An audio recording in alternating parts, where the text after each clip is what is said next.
Gold, trusted gold buyers. మీరు తాకట్టు పెట్టిన బంగారాన్ని విడిపించి ఈ రోజు ఉన్న మార్కెట్ ధరకు కొనబడను.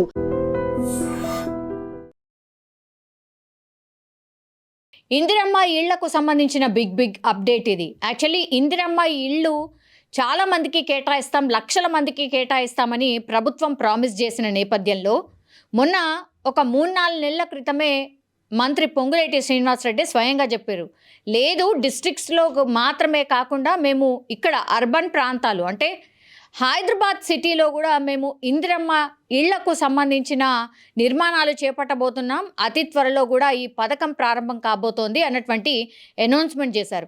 అందులో భాగంగానే మనకు తెలుసు కదా, జిహెచ్ఎంసీ 3 కార్పొరేషన్లుగా విడిపోయింది. ఆ 3 కార్పొరేషన్లకు సంబంధించిన అధికారులు అట్లాగే మినిస్టర్స్, కన్సర్న్ మినిస్టర్స్ ఎవరైతే ఉంటారో పొన్నం ప్రభాకర్, అజారుద్దీన్, అట్లాగే సీఎం రేవంత్ అండ్ పొంగులేటి శ్రీనివాసరెడ్డి, ఇట్లా అందరు కలిసి దీని మీద సమీక్ష సమావేశం చేశారు. మనకు తెలుసు ఇందిరమ్మ ఇళ్లకు సంబంధించి కొన్ని లక్షల అప్లికేషన్లు వచ్చాయి.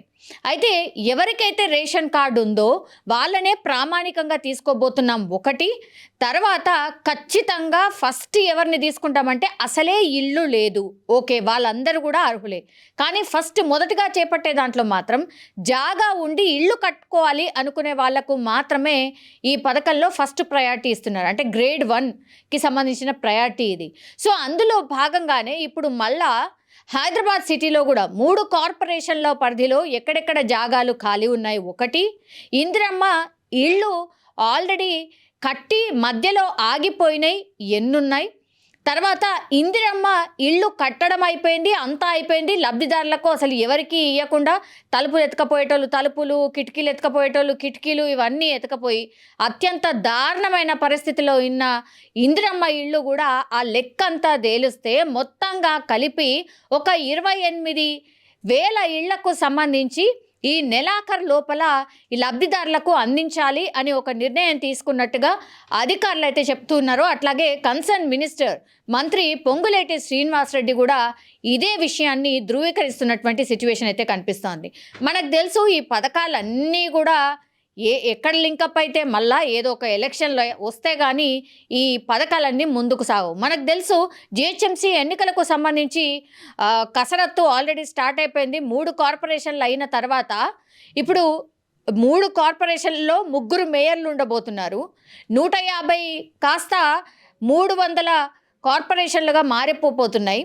కాబట్టి పూర్తిగా రాజకీయంగానే కాదు, సిటీ విస్తరణ మారిపోతోంది. అట్లాగే 3 మేయర్లు, ఇదంతా కూడా ఉండబోతోంది. తర్వాత దేని బడ్జెట్ దానికే ఉండబోతోంది. ఇట్లా సిటీకి సంబంధించి పూర్తి స్థాయిలో దృష్టి పెట్టారు. కాబట్టి ఇప్పుడు ఇందిరమ్మ ఇళ్లకు సంబంధించి పథకాన్ని ముందుకు తీసుకొచ్చారు అనేటువంటి మాట ఇప్పుడు ప్రతిపక్షాలు ఆరోపణలు అయితే చేస్తున్నాయి. అయినా సరే లబ్ధిదారులకు ఖచ్చితంగా ఇందిరమ్మ ఇళ్ళు కేటాయించండి, 28,000 కాదు, ముందు ఓన్లీ జాగా ఉన్న వాళ్ళకే ఎందుకు కడతారు, మీరు ప్రామిస్ చేసింది 3-4 లక్షల ఇల్లు, అవన్నీ మీరు ఇవ్వాల్సిందే అనే మాట ఇప్పుడు ప్రతిపక్షాలు క్వశ్చన్ చేస్తూ ఉన్నాయి. అందులో భాగంగా కొన్ని ఖచ్చితంగా ఇందిరమ్మ ఇళ్ల పథకాన్ని అయితే ముందుకు తీసుకువెళ్ళాలి అన్న భావనలో ప్రభుత్వం వచ్చినట్టు కనిపిస్తోంది. దానికి సంబంధించి సీరియస్గా ఒక అడుగు ముందుకు వేసి ఈ నెలాఖరు లోపలనే లబ్ధిదారుల ఎంపిక ఉండబోతోంది. ఫస్ట్ అర్హులు ఎవరు అనే జాబితాను కూడా సిద్ధం చేయబోతున్నట్టుగా కూడా చెప్తున్నారు. ఆ తర్వాత ఇందిరమ్మ ఇళ్ళు కట్టి ఖాళీ ఉన్నాయి ఒకటి. అండ్ దాని తర్వాత ఇందిరమ్మ ఇళ్ళు కడుతుంటేనే ఆ పథకం మధ్యలో ఆగిపోయిన వాళ్ళకు కూడా మళ్ళీ మేము డబ్బులు ఇస్తాం, మీరు కట్టుకోండి అనేటువంటిది కూడా ఒక ప్రపోజల్ వాళ్ళకే ఇవ్వబోతున్నట్టుగా కూడా మంత్రి పొంగులేటి శ్రీనివాసరెడ్డి అధికారికంగానే మొన్న ప్రకటన జారీ చేశారు.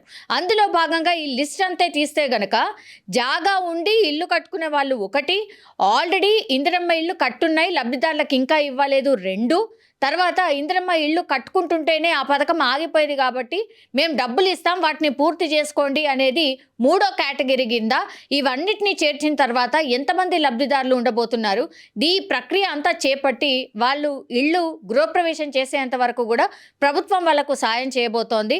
అందులో భాగంగానే ఇప్పుడు హైదరాబాద్ మీద దృష్టి సారించారు అనేటువంటి మాట వినిపిస్తోంది.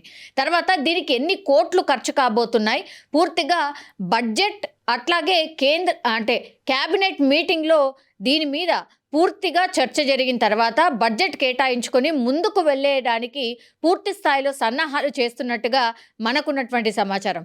పొంగులేటి శ్రీనివాసరెడ్డి కూడా ఈ వార్తని ధృవీకరిస్తున్నారు. అట్లాగే మేము ఇక్కడ ఇల్లు కట్టిస్తామన్న ప్రామిస్ ఉంది కాబట్టి అందులో భాగంగానే ఇప్పుడు సిటీ మీద దృష్టి పెట్టారు. సిటీలో ఉన్నటువంటి వాళ్ళకు కూడా ఇప్పుడు ఇందిరమ్మ ఇళ్లకు సంబంధించిన ప్రక్రియ మొదలు కాబోతోంది. కొన్ని వేల మందికి అయితే ఇప్పుడు మొదటి విడతలో అంటే రానున్న 3-4 నెలల్లో కొన్ని వేల మందికి అయితే ఇళ్ళు మంజూరు ఉండబోతోంది అనేది మాత్రం హౌసింగ్ బోర్డు కార్పొరేషన్ అధికారులు కావచ్చు, అట్లాగే మినిస్టర్ కూడా చెప్పినటువంటి సిచ్యువేషన్ అయితే కనిపిస్తోంది.